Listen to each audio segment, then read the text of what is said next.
Cuando comienza un nuevo año, lo que uno más tiende a hacer es como a querer quemar el pasado. Y por eso nosotros tenemos la tradición en América Latina, no sé si también en otros países y en otras partes del mundo esté esa tradición de quemar el muñeco, el viejo, ¿sí? Porque hay que quemar el viejo, hay que quemar todo lo que vivimos, todo lo que pasó, lo pasado pisado, decimos. Pero el Señor dice, no, no, no, antes de olvidar lo pasado, antes de olvidar el pecado, antes de olvidar lo que vivieron, ustedes necesitan aprender a recordar. Miren, esto es muy importante porque el Señor le dice al pueblo, miren, para poder entrar en la tierra prometida, ustedes necesitan tomar conciencia de lo que yo he hecho en sus vidas e incluso de cómo los he perdonado. Uno quiere como borrón y cuenta nueva, pero el Señor nos dice, no, antes de la cuenta nueva es necesario que usted agradezca lo que yo he hecho, que usted tome conciencia de las bendiciones que ha recibido de parte de mí.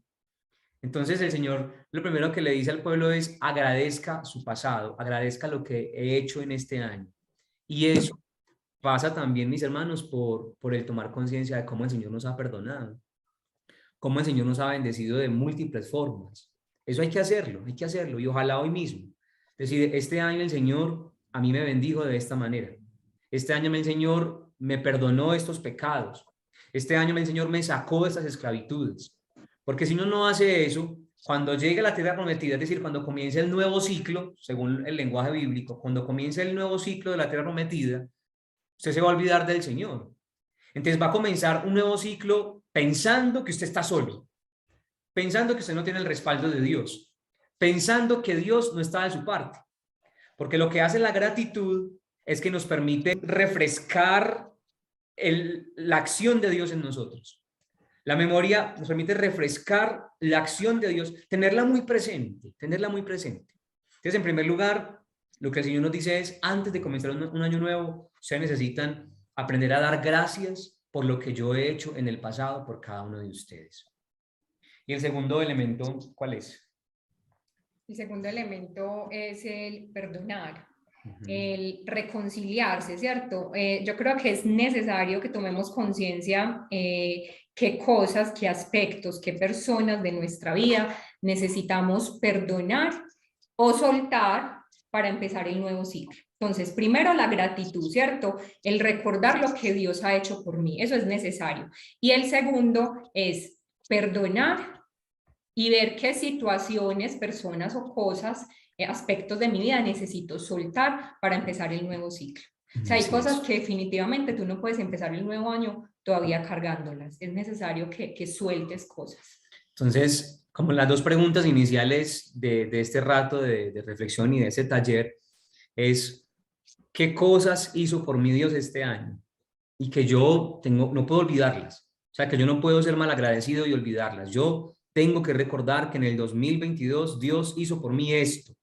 Como le decía el Señor al pueblo de Israel, recuerden cómo los saqué de Egipto como sobre alas de águila, cómo los conduje por el desierto, cómo les perdoné el pecado. Entonces, como ese mismo ejercicio, muy bonito hacerlo antes de terminar este año, como una acción de gracias, como dice la liturgia, justo y necesario, dar gracias a Dios. Y el segundo elemento es, ¿qué necesito perdonar? Miren, una de las situaciones o de los elementos más importantes de la sanación interior y de la vida del cristiano es el perdón. Jesús habla del perdón como si fuera lo más importante para poder vivir en la comunidad, es decir, para poder vivir en este mundo. Entonces, a nosotros todo el mundo nos hiere todo el tiempo.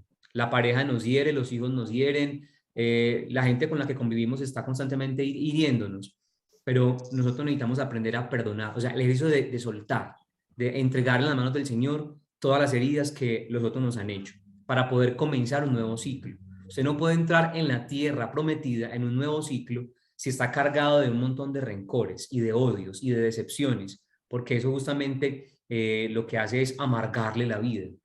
No hay nada que le amargue más la vida a una persona que el rencor. Cuando usted ve a una persona amargada, triste, deprimida, malhumorada, así como con cara de vinagre, como dice el Papa Francisco, es porque está llena de rencor, o sea, está llena de rabia contra alguien. Y tal vez ni siquiera es consciente, pero está llena de odio. Para empezar este nuevo ciclo, es importante, hermanos, tomarse muy en serio el perdón. O sea, es tomarlo en serio. Yo sé que de esto nos hablan en todas partes, pero es tomárselo en serio.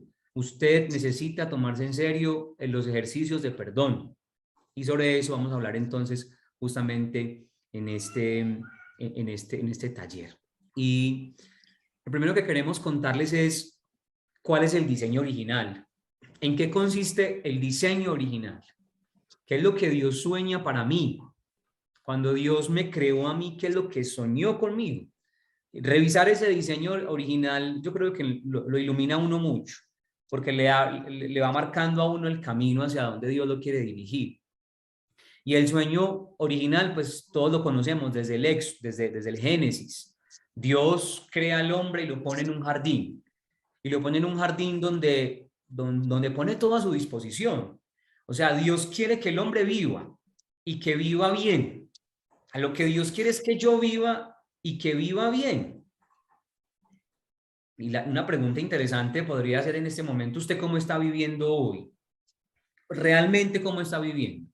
Cuando uno pregunta en esos espacios cómo vive la gente dice, no, yo estoy muy bien, mi familia está bien, y es como una respuesta de reina, ¿no? Todo está muy bien y paz mundial, ¿sí? La respuesta de reina. Pero en realidad, ¿usted cómo está viviendo? Está viviendo amargado, entristecido, lleno de rencor, lleno de mal humor, con deudas, con enfermedades psicológicas, con enfermedades físicas, con enfermedades en el alma, con pecados que no ha podido soltar. ¿Usted cómo realmente está viviendo? Porque el sueño de Dios es que usted viva y que viva bien, que viva bien. Por eso el relato del Génesis nos dice, cuando Dios crea al hombre, no lo pone en un desierto para que se las vea como pueda, ni lo pone como por allá en cualquier rincón para que luche la vida, sino que lo pone en un jardín, porque el proyecto original de Dios es que el hombre viva y que el hombre viva bien. Usted está llamado a vivir bien como un hijo de Dios. Y ese vivir bien, digamos como en lo que cada uno de nosotros vive, tiene como su máxima expresión en lo que podríamos llamar la redención, en lo que es la redención. Dios conoce muy bien lo que usted y yo vivimos y por eso les compartimos este texto que ya ustedes se lo saben, yo creo que de memoria, sobre todo los que van a los grupos de oración, donde el Señor expone cuál es su sueño. Este sueño de Éxodo 3, 7, 8 se realiza en la encarnación. O sea, lo que Dios desea para el hombre se realiza en la encarnación. Dios quiere que el hombre viva esto. Dice el texto, bien vista tengo la aflicción de mi pueblo en Egipto y he escuchado su clamor en presencia de sus opresores. Pues ya conozco sus sufrimientos y he bajado. Ahí están lo que podríamos llamar los 4 verbos de la redención. Los 4 verbos de la redención. ¿Cuáles son? Que Dios conoce mi aflicción, que Dios ha escuchado mi clamor, que Dios conoce mis sufrimientos y que Dios ha bajado para liberarme. Son los verbos de la redención. Lo que hace Dios es estar muy cerca de mí. Dios conoce todo lo que yo sufro, escucha siempre mi clamor, conoce muy bien mis sufrimientos y Él baja. Es decir, Él interviene en mi vida, interviene en todas mis frustraciones, en todo lo que me duele. O sea, Dios está cerca. Este es el sueño de Dios. El sueño de Dios es liberar y subir. Hay los dos verbos bellísimos. Dios quiere liberar al pueblo y subirlo, es decir, dignificarlo. Cuando Dios nos mira a nosotros en este tiempo, a usted y a mí, Dios dice, yo conozco muy bien lo que usted sufre, lo que usted vive, y yo quiero bajar. Es decir, yo quiero intervenir, yo quiero meterme en lo que usted está viviendo. Yo quiero participar de esa realidad porque quiero liberarlo. Miren, como para sintetizar este primer punto, ¿qué quiere Dios para este 2023? ¿Qué quiere Dios para mi vida? ¿Qué quiere? Dios quiere verme libre. Dios quiere verme libre. O sea, usted y yo tenemos que meternos eso en la cabeza y en el corazón. Lo que Dios desea, lo que Dios sueña para mí es verme libre. Dios no quiere esclavos. Hermano, esto es tan importante y tan bonito, porque muchas veces usted y yo vivimos así como esclavos. esclavos del temor, esclavos de nuestras adicciones, esclavos de nuestros pecados, esclavos de nuestro pasado, de nuestra culpa, pero Dios quiere verme libre. Entonces, cuando comenzamos un año nuevo, usted tiene que usted tiene que decirse y de cierta manera declararlo, decir, a mi Dios me quiere ver libre. Lo que Dios quiere para mí es romper todas las cadenas. Todo lo que a usted lo oprime, todo lo que a usted le quita la felicidad, las ganas de vivir, las ganas de luchar, los sueños, las esperanzas, Dios quiere romper todo eso, porque ese es el sueño que Dios tiene para mí. Ese es el diseño original. Lo que Dios quiere es hombres libres, hombres libres. Él no quiere simplemente esclavos, sino hombres libres, capaces de tomar decisiones, capaces de vivir en paz, capaces de amar en libertad. Dios quiere liberarnos. Y el segundo verbo es subirnos, es decir, darnos la santidad, darnos el lugar que nos corresponde. Subirnos de esa tierra de sufrimiento a una tierra espaciosa que emana leche y miel. Miren, esto se resume en algo muy bonito, en el bienestar. Ese es el bienestar, o sea, Dios quiere el bienestar para su pueblo, ¿no? Dios quiere el bienestar para su pueblo. Lo que nosotros llamamos siempre la prosperidad. Cuando comienza un año nuevo decimos feliz Navidad y próspero año nuevo, porque todos queremos la prosperidad. Que mañana hay que diga, no, yo quiero que el próximo año me vaya bien mal y que todo me salga mal. No, todos queremos una vida plena, una vida digna. Dios quiere eso para mí. Hey, hermanos, esto es muy bonito. Dios quiere una vida plena para mí, una vida digna. Yo tengo que saber eso. El sueño de Dios no es que yo sufra. El sueño de Dios no es que yo llore, que yo me lamente, que yo viva amargado. El sueño de Dios es que yo esté libre, que yo esté libre. Y sobre la libertad, yo quisiera como que ahondemos un poquito más sobre la libertad, el tema de la libertad. La libertad es el sueño de Dios. La tierra prometida es el sueño de Dios. La santidad es el sueño de Dios. Pero si ustedes se fijan, todo lo que acabo de mencionar en realidad es una conquista que tiene su pueblo. Es un don y una conquista. Mi libertad es un don de Dios. Claro, Dios es el que libera. Hay cadenas que solamente Dios puede romper, nadie más. Solo Dios las puede romper. Y eso es verdad. Pero también es una conquista. ¿Cuál es el plan que tú tienes para conquistar tu libertad? Pero el hombre libre puede y tiene que construir un proyecto de libertad. ¿Cuál es el plan que tú tienes para conquistar tu libertad? Miren, yo voy a hacer una declaración que yo sé que puede ser muy chocante, pero todos los que estamos aquí en este grupo estamos esclavos a algo, estamos atados a algo, todos. Por más que hayamos hecho un proceso, todos tenemos una esclavitud, algo que todavía no funciona. Tu depresión, tu pobreza, tu enfermedad, tu adicción, tus miedos, tus complejos, tus enfermedades espirituales, tu pecado, tus enfermedades en tu alma, tus heridas emocionales. Todos tenemos una esclavitud. ¿Cuál es el plan que vas a diseñar este año para conquistar esa libertad? Hagamos un plan, hagamos un plan. Algunos consejos para hacer ese plan de libertad, ese plan de rescate. Primero, identificar la necesidad. O sea, ¿cuál es tu esclavitud? La más poderosa. Todos tenemos una esclavitud que nos ahoga la vida. Todos. Insisto, todos la tenemos. Entonces, identifíquela. Téngala muy presente y póngale nombre. Ustedes saben que el primer paso en un exorcismo es que usted conozca el nombre del espíritu. Es el primer paso en un exorcismo, que usted conozca el nombre del mal espíritu que está en esa persona. En el nombre poderoso del espíritu de mentira, sal. Porque si usted no conoce el nombre, no puede manifestar autoridad, no puede declarar autoridad sobre ese mal. Por eso, cuando usted identifica la necesidad, es decir, su esclavitud personal, y le pone nombre concreto, ya usted tiene mucho camino recorrido. Porque usted dice, yo sufro de esto. Yo padezco, esta es mi necesidad, esta es mi esclavitud, este es mi encierro, eso es lo que me duele, eso es en lo que yo pienso todo el tiempo, lo que me quita la vida, lo que me quita el ánimo, lo que me quita la esperanza, es esto. Identifique la necesidad, es decir, identifique la esclavitud. ¿Cuál es su esclavitud? Y este es el plan. El plan comienza por esto.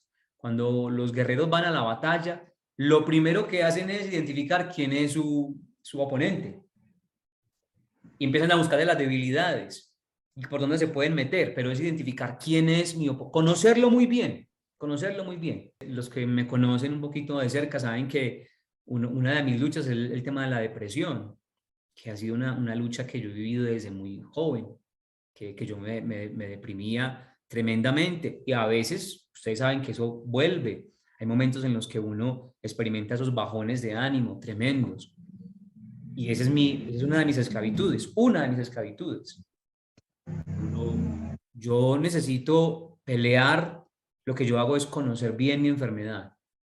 Y desde hace muchos años vengo estudiando la enfermedad.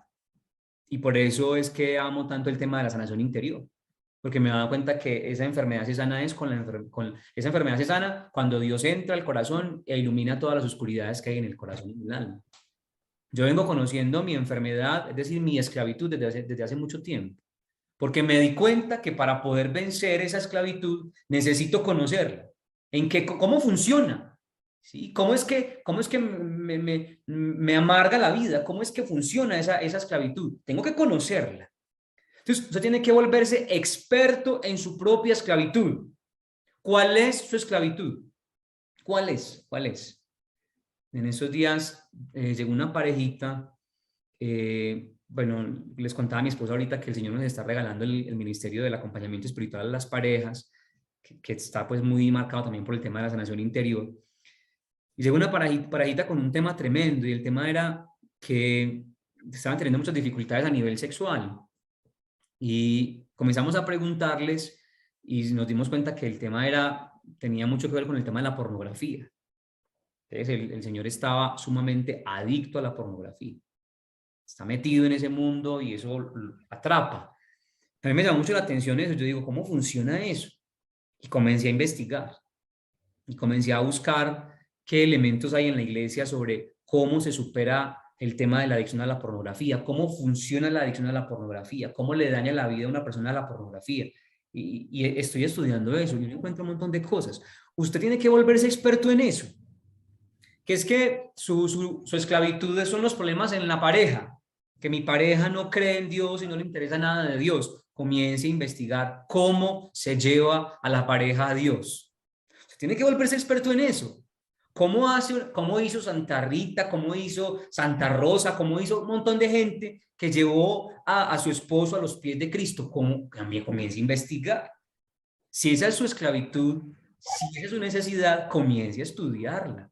Porque usted tiene que conocer muy bien quién es su opresor, quién le está quitando la vida. Que es que mi esclavitud es, por ejemplo, los complejos. Estoy lleno de complejos.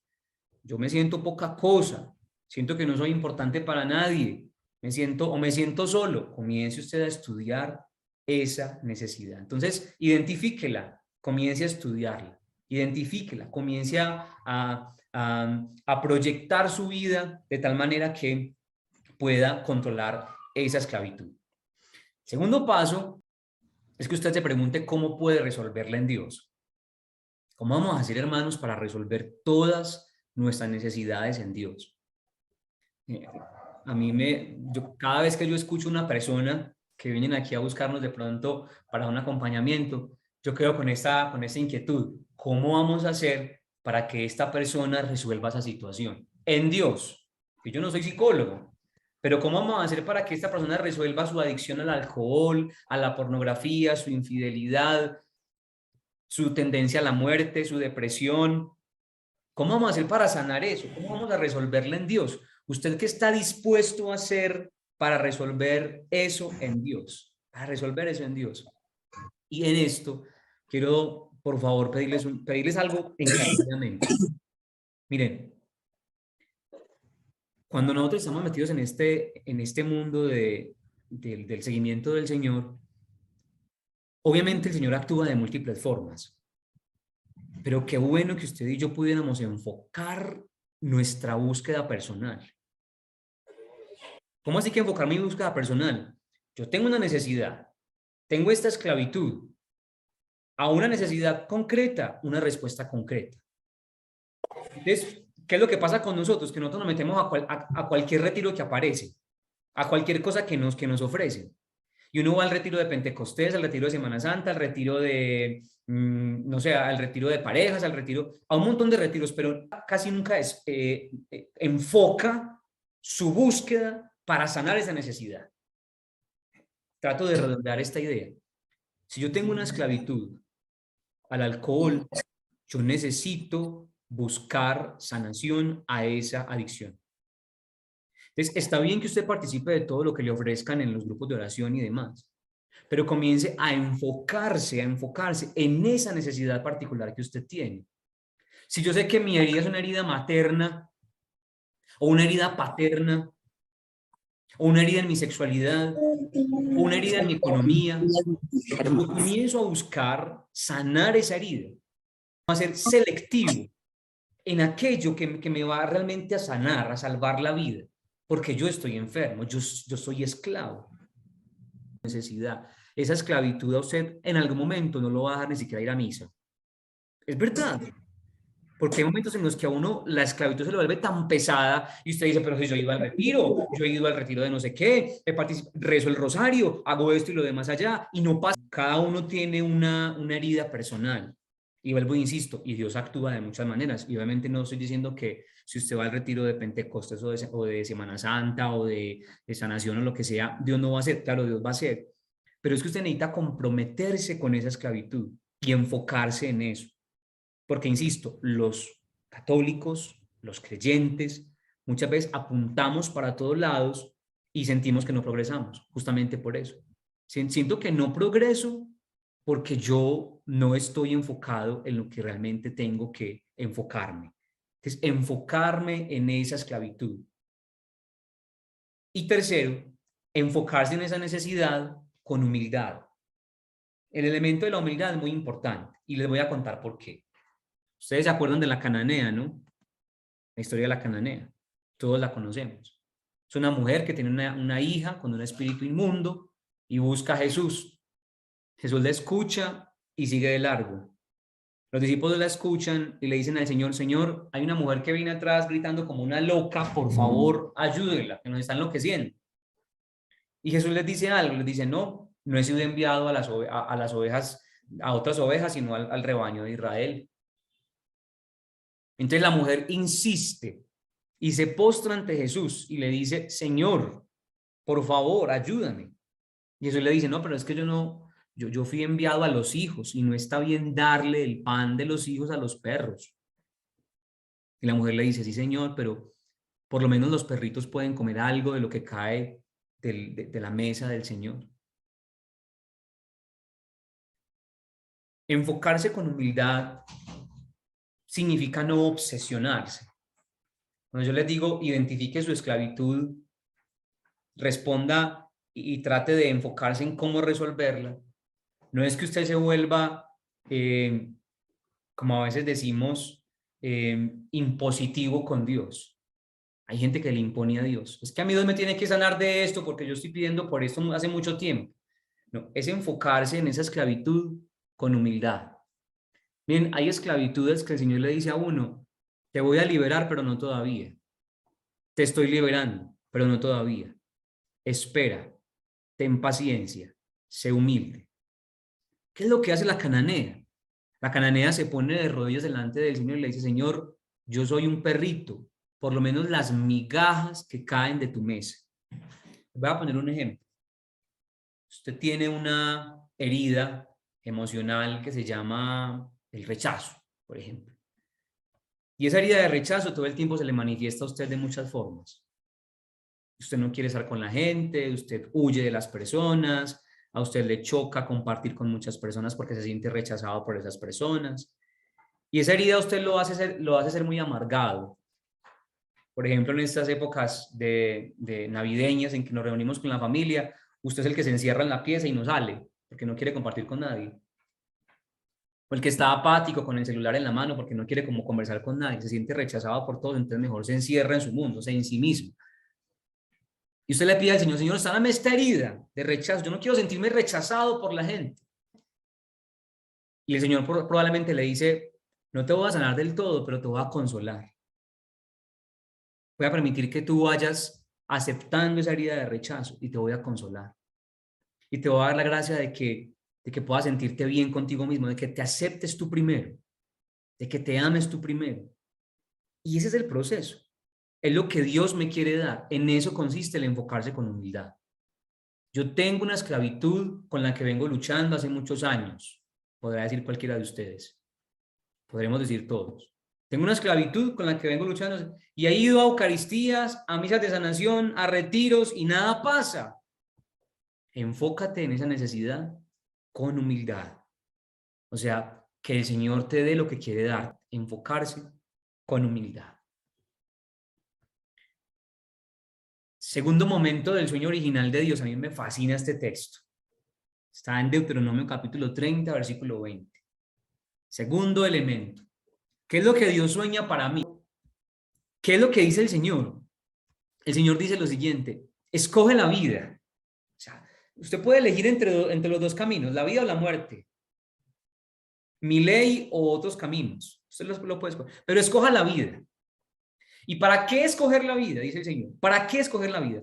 Se escoge la vida para que vivas. Es como una redundancia, ¿no? Escoge la vida para que vivas, tú y tu descendencia. Que parece ser que si no escogemos la vida, pues obviamente no vamos a vivir. Es algo como lógico, pero no es tan lógico, porque en realidad nosotros muchas veces escogemos caminos de muerte. Tomamos la decisión más equivocada, la más errónea, por ahí nos vamos. Pero el Señor le dice a su pueblo: escoge la vida para que vivas. Ahora la pregunta es esta, y esto es muy bonito. ¿Cómo quiere Dios que yo viva? El punto culmen del proyecto de Dios, el sueño de Dios se realiza en el Génesis, porque nos puso en un paraíso, pero el sueño de Dios con el pueblo caído, ¿cuál es? Este. ¿Cómo quiere? ¿Cómo sueña Dios que usted viva? Miren esto tan bonito, esto es hermoso. ¿Cómo sueña Dios que usted viva? Dice: amando al Señor tu Dios, escuchando su voz y viviendo unido a Él. Punto.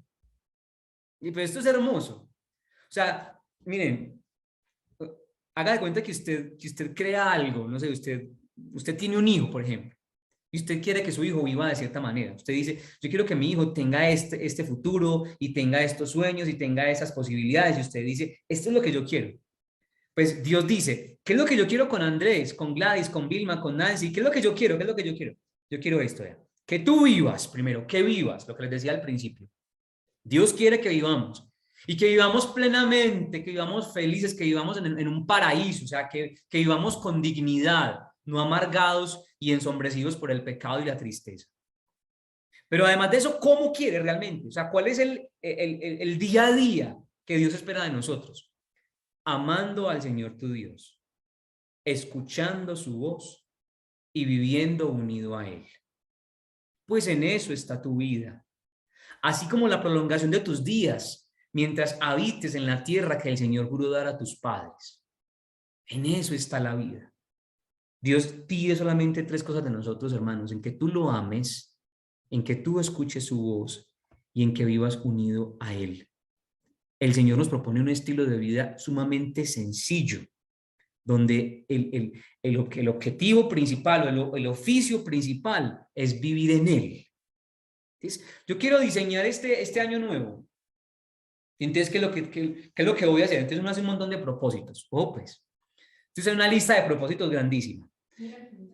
Sí, ir al gimnasio, comer bien, orar todos los días 3 horas, ir a misa todos los días, ir al retiro de no sé cuántas y ir a la comunidad cada 8 días, leer la palabra no sé cuánto. Y entonces uno cree que es un montón de cosas lo que Dios espera de nosotros. Y lo digo por experiencia, porque como yo soy de una familia de campesinos, entonces mi papá todos los sábados en la mañana se levantaba 7 de la mañana. Uno el sábado, cuando está adolescente, quiere dormir hasta tarde. Mi papá nos decía: no puede quedarse dormido porque usted no puede quedarse ahí sin hacer nada, vagando, no tiene que trabajar, tiene que ganarse el pan, usted tiene que ganarse su pan, usted no puede estar ahí tirado. Entonces, el campesino tiene una mentalidad mucho de la actividad. Uno tiene que estar todo el tiempo haciendo cosas. Y cuando yo conocí al Señor, yo creí que era lo mismo, o sea, pues Él es mi papá, entonces yo tengo que estar todo el tiempo haciendo cosas. Y desde que yo conocí al Señor, yo estoy haciendo cosas. Yo fui catequista, yo he sido del coro, he sido predicador, he sido maestro, he sido de todo, o sea, me toca hacer de todo, porque uno cree que tiene que hacer un montón de cosas. Y es como funcionario, como funcionar todo el tiempo. Es como que Dios nos exige muchas cosas. Y a mí ese texto me sanó tremendamente porque me di cuenta que lo que el Señor esperaba de mí era algo sumamente sencillo y que ni siquiera dependía de mí. Amando al Señor tu Dios. ¿De qué depende mi capacidad de amar al Señor? De mi relación con Él. De qué tan cercano sea yo a Dios. De qué tanto me deje yo sanar por Él. De qué tanto me deje yo amar por Él. Escuchando su voz, eso no depende de mí. Eso depende de que yo abra mi oído, sí, pero es la voz de Dios la que llega. Y Dios habla en todo. O sea, y viviendo unido a Él.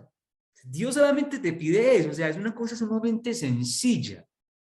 Dios quiere que escojas la vida para que vivas amando al Señor tu Dios, escuchando su voz y viviendo unido a Él.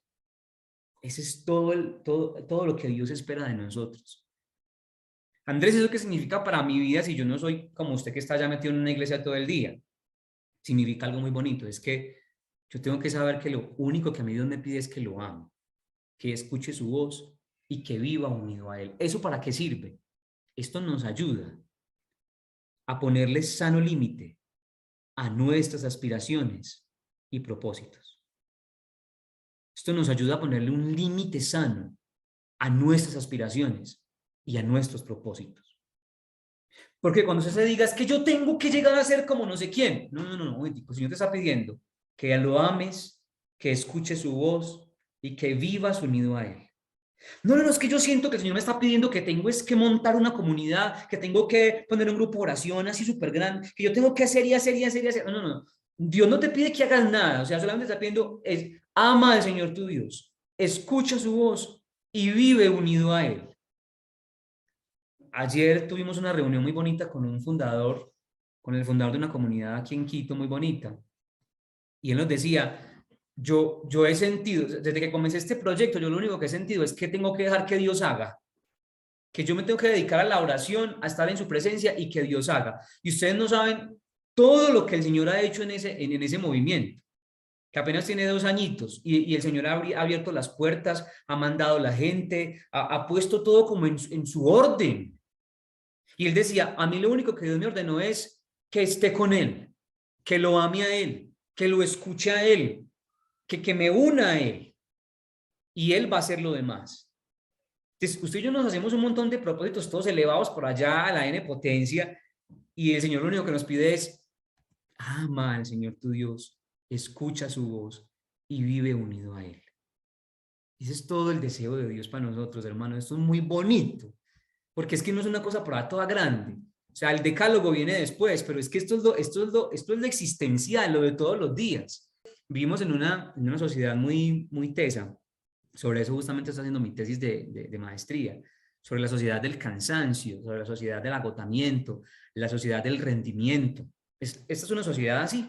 Sí, hay un filósofo que se llama Han, que es un surcoreano y dice que nuestra sociedad es una sociedad del rendimiento, o sea, porque todos tenemos que rendir, todos tenemos que rendir.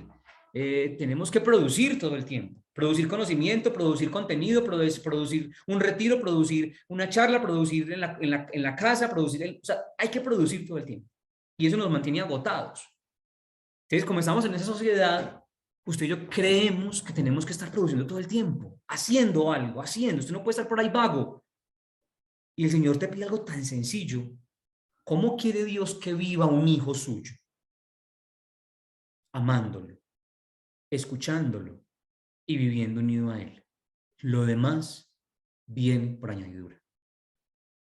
Lo demás viene por añadidura. Mire, hermano, yo esto lo estoy viviendo. Hace muchos años, pero en este tiempo más. Hace muchos años vivo esta palabra, pero en este tiempo más. En que siento que el Señor me dice, lo único que te pido es que vivas amándome, escuchándome y unido a mí. Es lo único que te pido. Una mañana me levanté yo y le dije yo al Señor, Señor, no tengo nada que hacer hoy, me siento como un vago. ¿Qué hago? Dime qué hago, qué me pongo a hacer.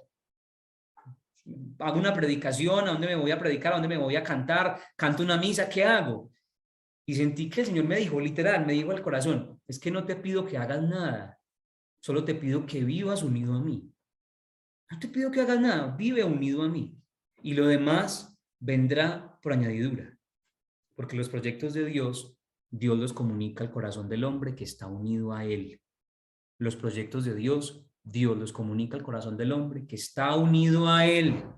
Si usted no está unido a la vid, no se ponga a hacer ningún proyecto porque va a quedar perdido. Necesita estar unido a Él para hacer proyectos. Entonces, este estilo de vida sencillo que nos propone el Señor, nos ayuda a ponerle un sano límite a nuestros propósitos y a nuestras aspiraciones. Un sano límite. Usted puede construir un montón de aspiraciones, pero sepa que lo que Dios pide es esto. Es más, y termino con esa última cita. Este texto es aún más hermoso. ¿Cuál es el diseño original que Dios nos propone? Miqueas 6:8. Este texto también llegó en un momento muy, muy teso para mí, de mi vida. Yo no sabía que esa pregunta que uno siempre le hace al Señor, Señor, ¿qué quieres de mí? ¿Qué quieres de mí? Y el Señor me respondió con esta cita que no tiene refutación, o sea, no tiene discusión. Se te ha declarado, hombre, lo que es bueno, lo que de ti reclama el Señor. Miren eso tan tremendo. Yo estaba, creo que eso fue hace como unos 10 años que estaba yo recién salido del seminario. Y yo le preguntaba al Señor, Señor, ¿qué quieres de mí? ¿Qué quieres de mí? Yo le decía, Señor, por favor, dime, ¿qué quieres de mí? Y Él me responde con esto. Se te ha declarado, hombre, lo que es bueno, lo que de ti reclama el Señor. Tan solo practica la justicia. Son 3 cosas. Practica la justicia. Es decir, sé sensato, sé transparente, sé honesto, sé veraz en todo lo que hagas. O sea, practica la justicia. Dios quiere que tú seas justo. Y sobre todo justo contigo mismo. Que seas justo con lo que tú sientes. Que seas justo con lo que tú quieres. Yo no quiero esclavos, quiero hijos. Sé justo contigo mismo. El Salmo 84 dice, la misericordia y la verdad se encontraron. La justicia y la paz se besaron. La misericordia y la verdad siempre están juntas, se encuentran. Para poder que haya misericordia se necesita verdad. Cuando usted no asume su verdad, lo que le decía hace un momento, cuando usted no asume su esclavitud, no va a haber misericordia, porque usted va a estar negando todo el tiempo que usted está mal, que usted necesita de Dios. Por eso hay gente que nunca evoluciona en las cosas de Dios, porque siempre son, no, yo estoy bien, súper bien, súper bien. Y nunca evolucionan porque siempre dicen que están bien, cuando en realidad no es cierto. Necesitan de Dios. Tienen una esclavitud, tienen un vicio, tienen una adicción y no han querido exponerla ante la verdad de Dios. Por eso no hay misericordia. Para que haya misericordia se necesita la verdad. Pero para que haya la justicia para que haya paz se necesita justicia. Si dices que yo quisiera que este año Dios me traiga mucha paz, se necesita justicia. Sé justo contigo mismo. No te hagas injusticias. Hay gente que se hace muchas injusticias y se obliga a hacer cosas que no puede hacer. Una injusticia. Es una injusticia. ¿Qué es ser injusto? Es estar desacomodado, es estar en el lugar equivocado, eso es ser injusto. Eso es ser injusto. Por ejemplo, yo sé, ahorita hablamos de la herida de rechazo, que es una de las heridas que me ha tocado trabajar últimamente muy tesa, pues muy teso. La herida de rechazo. Yo tengo una herida de rechazo tremenda y sé que mi familia me rechaza, o sé que mi pareja me rechaza, o sé que mi trabajo me rechazan y ahí estoy metido. No es que yo tengo que estar ahí porque es que yo soy un creyente y tengo que estar ahí. No, pero es que te está haciendo una injusticia. Si te rechazan, corre a metros, porque no puedes dejar que esa herida de rechazo se te remache, te remache y te remache más. Sé justo, practica la justicia. Con los otros, sí, claro, pero contigo mismo. Sé justo contigo mismo. Sé justo. Para que tengas la paz, se necesita la justicia, que seas justo contigo mismo. Donde no hay justicia, no hay paz. Ustedes ven en nuestros países. Nuestros países es la injusticia, una injusticia tremenda, un desequilibrio económico tremendo. Por eso no hay paz. Y no va a haber paz hasta que no haya justicia. Es decir, hasta que no logremos un equilibrio en el que todos podamos vivir y vivir en paz y vivir tranquilos, ser justos. ¿Por qué vivimos en guerra nosotros con nosotros mismos? Por eso, porque no nos hacemos justicia. Entonces, ¿qué es lo que Dios pide de ti? Practica la justicia. ¿Con los otros? Sí. Claro, sé justo con los otros. Respétalos, sé justo con ellos, sé transparente, sé sensato con nosotros, sí, pero contigo mismo, sé muy justo, muy justo. Es decir, lo que yo puedo hacer, sé muy transparente con lo que tú puedes hacer. Eso significa ser justo, eso significa practicar la justicia. Segundo, ama la misericordia. ¿Qué pide Dios de mí para este 2023? Practica la justicia y ama la misericordia. Miren, el verbo no es practica la misericordia. El verbo es ama la misericordia. ¿Y por qué el énfasis de la palabra en que tienes que amar la misericordia? Porque es amar el amar sin medida. En otras palabras, que mi proyecto, que mi enfoque, que mi búsqueda, que se me meta entre ceja y ceja, que yo necesito ser misericordioso. O sea, que lo que Dios espera de mí es que yo me llene de su misericordia al punto de que yo ame como Él ama. Miren, cualquier proyecto que usted construya en su vida, por muy bonito que sea, por muy, ¿cómo se dice?, filántropo que sea, si no está movido por la misericordia, fácilmente se cae. Fácilmente se cae. Porque un proyecto social sí es importante, pero si no hay misericordia debajo, eso se convierte después en una obra social cualquiera. ¿Por qué es importante el amar la misericordia? El amar el amar sin medida. Por esto, hermanos, porque ese es el enfoque de todo cristiano, de nuestra vida. Yo necesito aprender a amar, o sea, que yo desee ser misericordioso. Eso es lo que el Señor dice. Que yo desee, que yo anhele ser misericordioso. Y tercero, camina humildemente con tu Dios. Se te ha hecho saber. Usted va y le pregunta al adivino, al brujo, ¿qué me depara a mí este futuro? Y le dice un montón de bobadas. Usted le pregunta la palabra, ¿qué me depara este futuro? Lo que Dios quiere es que vivas amando al Señor tu Dios, que escuches su voz y que vivas muy unido a Él. Eso es todo lo que te pide el Señor. Bendito sea el Señor. Bendito sea, que no solamente nos pide eso, no nos pide grandes cosas. Las grandes cosas vienen después de que usted logró amarlo, escuchar su voz y vivir unido a Él. Lo demás, eso viene después. ¿Qué te pide el Señor, hombre? Que practiques la justicia, que ames la misericordia y que camines humildemente con tu Dios. ¿Qué significa eso, hermanos? Que usted se deje sorprender, que se deje guiar, que se deje abrazar, que se deje acompañar, que se deje amar por el Señor. O sea, déjese amar. Caminar humildemente con tu Dios es decirle al Señor, vea, Señor, yo no puedo, pero tú sí. Yo no soy capaz, pero tú sí. No veo con claridad muchas cosas, pero tú me llevas de la mano. Eso es caminar humildemente con tu Dios. Él es el que lleva la batuta, el que va al frente de mi vida. Camina humildemente con tu Dios. Es dejarse sorprender por Él. La humildad es una apertura a la sorpresa, a la novedad que Dios tiene para mi vida. Camina humildemente con tu Dios. Pidámosle, hermanos, al Señor este año, en definitiva, la capacidad de sentirnos hijos. Esto se resume en eso. Todo lo que les he enseñado a veces se resume en que yo me sienta hijo. Porque es que un hijo es el que ama a su papá. Un hijo es el que lo escucha, el que está muy unido al papá, el que escucha su voz. Este año 2023 es para que usted y yo nos dejemos amar por Dios Padre y sentirnos así como hijos, como niños delante de Dios Padre. Ahí donde están, los invito a que vamos a hacer esta oración juntos, la oración de entrega, la oración de abandono al Señor. Y digámosle a Jesús, a nuestro Padre del cielo, que nos ponemos en sus manos,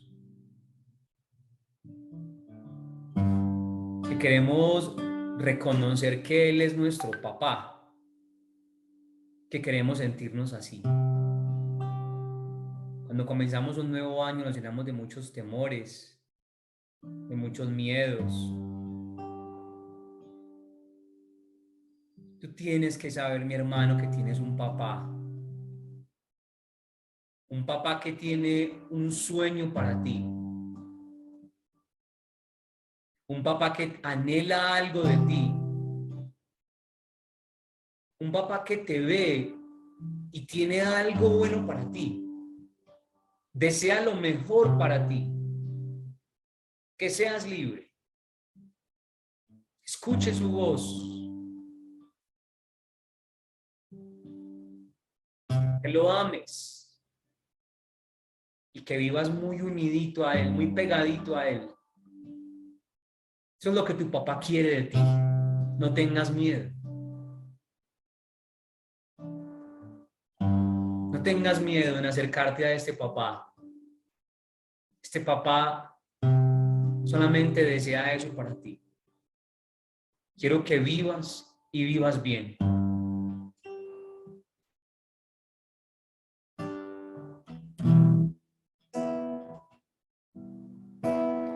Padre, me abandono en tus manos. Haz de mí lo que tú quieras. Por todo lo que hagas en mí, te agradezco, Señor. Estoy dispuesto a todo, todo lo acepto. Tan solo que tu voluntad se haga en mí y en todas tus criaturas. No deseo nada más, Dios mío.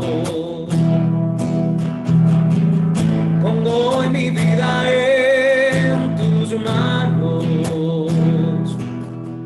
Te la doy con todo el amor de mi corazón.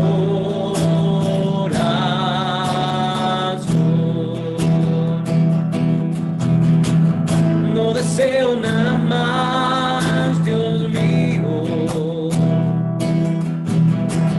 Pongo hoy mi vida en tus manos. Te la doy con todo el amor de mi corazón.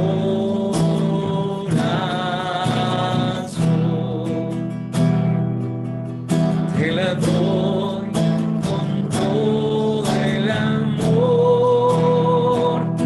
de mi corazón.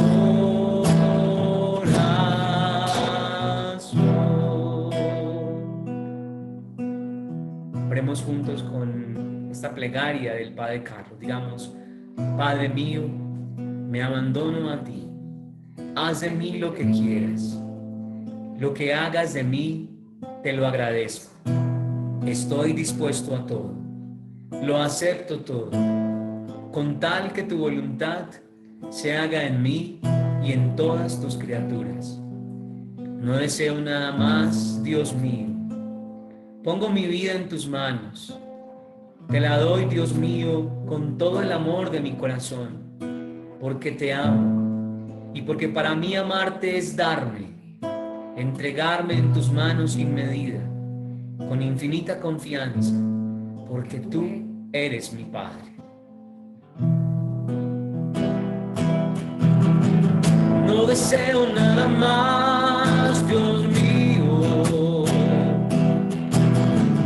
Pongo hoy mi vida en tus manos. Te la doy con todo el amor de mi corazón.